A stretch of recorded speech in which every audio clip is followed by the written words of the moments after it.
Hey, what's up, everyone? It's your favorite media goddess here, Miss Mimi Money. And I am here with the one and only Congressman Al Green. Thank you. How are you doing? It is my preeminent privilege, my superlative pleasure, and my splendiferous honor to be with you. Oh, I like that. On this most auspicious and probably somewhat suspicious occasion. I like that. I need to take, can I borrow that? It's yours to have. I'm going to borrow it. I'm going to give it right back. Y'all, so with that being said, so first off, I want to congratulate you for running for Congressional District 9. I was able to actually see you last week when you were doing the precinct chair mixer.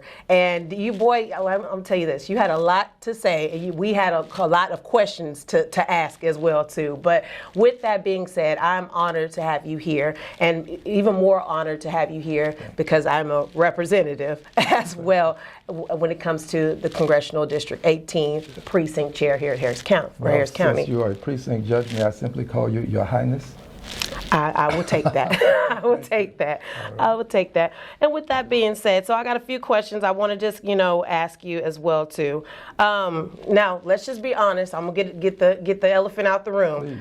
There has been some concerns as far as you running for Congressional District 18, and then we have Mr. Meochea as well too. And the thing is, young school versus old school. So we just want to address those questions as well. So as me asking, I'm gonna be honest with you now. We're gonna get real raw here. No, go for as it. Me asking this question, not only as a precinct chair but also a VDVR. I want to know, like, what are you doing to help the younger generation kind of understand, hey, it's not about old school versus new school. It's about who you're going to vote in, because this is your vote, this is your voice, this matters. Yeah. What are the procedures that you're doing to kind of connect to the younger generation?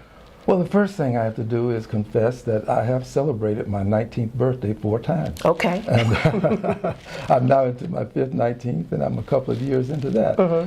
And I'm also a person who understands that young people have some issues that older people don't have.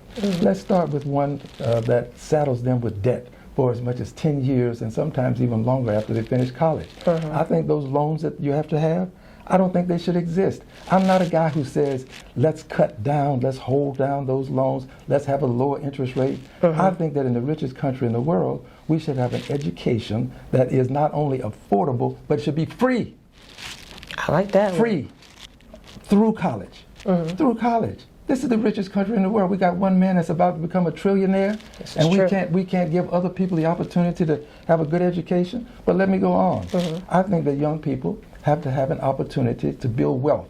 One of the greatest methodologies by which one can build wealth in the United States of America is to own a home. The Honorable Maxine Waters and we have a bill to accord young people $150 billion so that they can get a break from the government to help them. It's not a handout, it's a hand up, because once they buy that home, they'll buy a washer, a dryer, drapes, carpet, and this will cause the economy to grow exponentially. So what we appear to be subsidizing, we get back in a greater return when they actually own the home. But I don't stop there. We got the housing now, okay? And we got the whole notion that they have to be able to borrow money at a rate and a return that's fair to them. This is why I sponsored the Fair Lending for All Act, so that when you go into the bank to get a loan, we're going to stop the bank from discriminating against you by making it a crime for you to be discriminated against when you get that loan.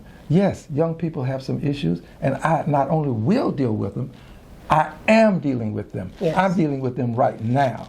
I'm not a I will do person. You can do anything until you have to do it. But you try getting 218 votes in the House of Representatives and see how easy it is. So I'm doing right now what others are saying they will do later on. Correct. And haven't done, by the way. Correct. Well, I thank you for addressing that. That was a question from how they say from in the streets. There's a couple of people that actually asked me, like, hey, Mimi, can you ask this question? Let me just say and so I did, guys, I did the work for you, okay? So there you have it. And there are some people who say, well, Al, you're not in the best of health. I don't know why they say that.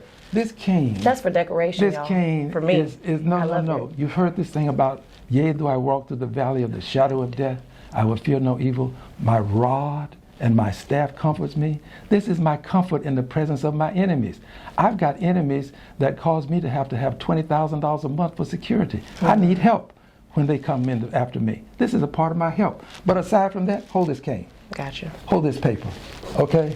Hold that. Show 'em. Hold that, hold that.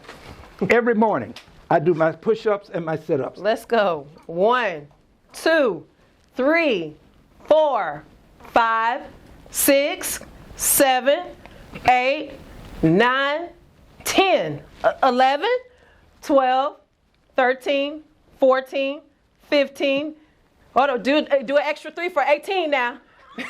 18, 3 for 18.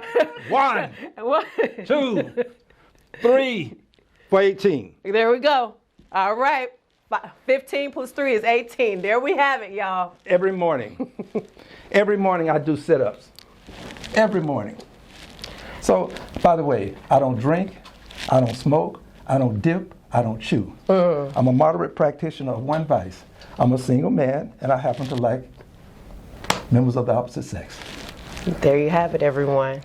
Now, with that being said, now given the political climate and also how are you assuring that accountability is held for ICE during the shutdown and the infrastructure for funding the community? What I'm actually trying to say is, how do you feel like they should be held accountable? How is ICE held accountable for the governmental shutdown, and how are they, if they're still being funded? Well, let's take ICE and let's take the Secretary of Homeland Security, Ms. Noem. They should be prosecuted. What they did to that young man in Minneapolis, was criminal. Shot him 9 to 10 times in the back, depending on who's counting. Yeah. He had no gun. He wasn't trying to harm anybody. He's an American citizen. If you or I did that, we would be in jail. We would be gone. Yes, yes. And if President Obama were president and that happened, he would be held accountable. So they have got to be prosecuted.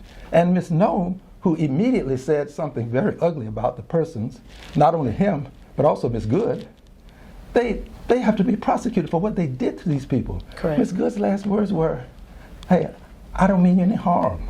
You know, this is unacceptable behavior." Yeah, so correct. Yes, you start by prosecuting people who have committed crimes. And if you do that, you can deter other people from committing crimes. I was a judge for 20 years. Actually, it was 25. And I've been a lawyer. I've been a litigator. So I understand these things. Correct. Correct. So let's prosecute. There. Send somebody to jail. That is clear as day, y'all. You do what they say. You do the crime. Do the time. Do the time. That's as clear as day. So you do have this upcoming event that's going on this weekend, February 22nd. I'm sorry, February 22nd. It's the Let's Stay Together Mixer. Let's talk about that. It's from 3 to 5. And when like I said, I was able to come into a couple of your mixers, and a few of our constituents and, you know, just community leaders were there and things of that nature. And some questions actually got addressed also. So with that being said, can you tell what we're going to expect as this goes on the 22nd of February? What can we expect? Well, you can expect, first of all, to be among people who are progressive, people who want to see change. Now, if there's an outlier there, we'll have to deal with that. But for the most part, that's who will be there. And you can also, and with the theme, Let's Stay Together, you know that's Al Green, Let's Stay for the good times, love and happiness. Love and happiness, okay. right. Well, we're going to talk about unity within the community. Right. It's my belief that you can have unity without uniformity. We don't all have to be alike. You know, we can be of different hues. We can have different ideologies, but we can still unify among the core interests that impact all of us. And we're going to talk about these things, the things that are important to all of us. And I plan to be a part of the avant-garde in that movement to talk about these core interests that are important to all of us. For example, the devolution of American democracy into an autocracy and one step away from a dictatorship. You know, we don't want to see that happen to our country. I don't. Okay. So we got to be able to talk about it to prevent it. In the beginning was the Word. Correct. So we're going to talk about it, and we're going to do things about it when I get to Congress, because I'm going to tell people then, as I'm going to tell people now. I'm going to bring more articles of impeachment against President Donald John Trump because he is unfit to be president after what he did with Michelle and Barack Obama. Right. That was a line that I have to let him know they should not have crossed. They are not apes. Correct, correct. Well, with that being said, I want to thank you so much for joining me and being here with me. Congratulations in advance on Congressional District 18. And also, guys, don't forget that early voting is still in session as of right now for the 27th, February 27th as well. And Election Day is March 3rd. So y'all, see you at the polls. This is Mimi Money, and we'll be back.